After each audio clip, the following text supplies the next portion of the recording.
This intense focus on one goal is not easy, but it is all important.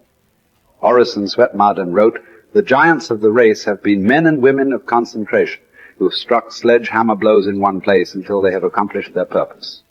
The successful men and women of today are those of one mastering idea, one unwavering aim, men and women of single and intense purpose." Marden also said that every great man has become great.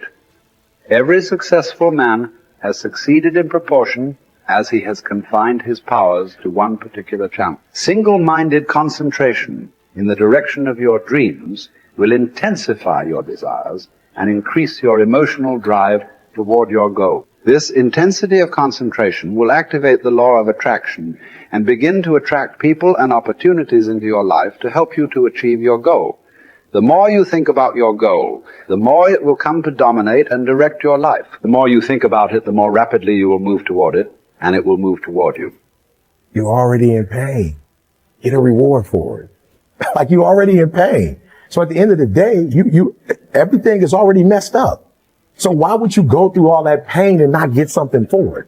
Like, it doesn't make sense. Like, it doesn't make sense to put all those hours in. Okay, yeah, it was football, but it doesn't make sense to put all those hours in and not transfer those hours to something else. It doesn't make sense not to recycle the pain and get wealth or a successful life, a successful spouse, like whatever, have kids, whatever it is. And so for me, just going through my go-through, I was like, it can't end here.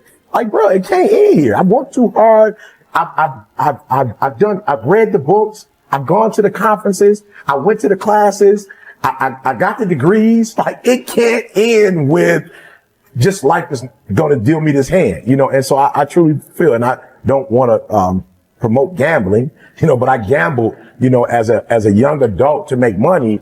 And I watched guys who had a royal flush lose because of the giddy and the excitement. I'm like, oh, he got something. I'm saying? Okay, take what I have and leave. But I also watched people who had nothing in their hand with that poker face actually act as if they had a royal flush and win. And so I learned early, like, it doesn't matter if you grow up rich. You still got to play your hand. It's not like life says, all right, you rich, so you're not going to have any, your parents will never get cancer. Nobody in your family will ever have multiple sclerosis. Like, you'll never get COVID. You're rich. It doesn't work like that. Like, you still have to do life regardless of how you come into life. And I think some people feel, well, if you come into life and everything is great, then that's the way you live life. But no, it doesn't matter. If you come in great, if you come in poorly, it does not matter.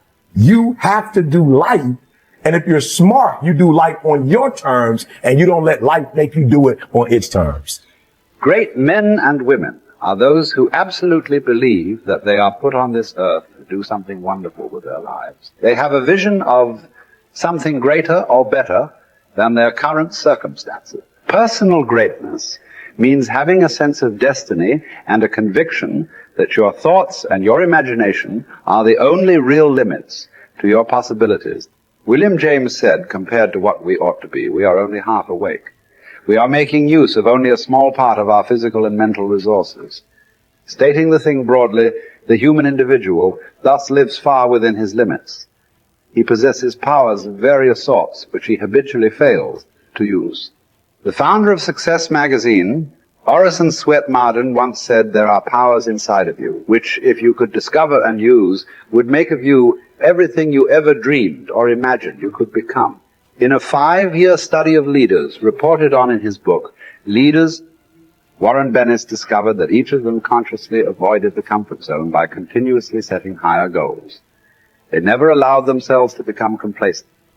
They lived their lives fully extended, always striving to be and do more. To develop unshakable self-confidence, you need to see yourself and think of yourself as a leader, and to do what leaders do.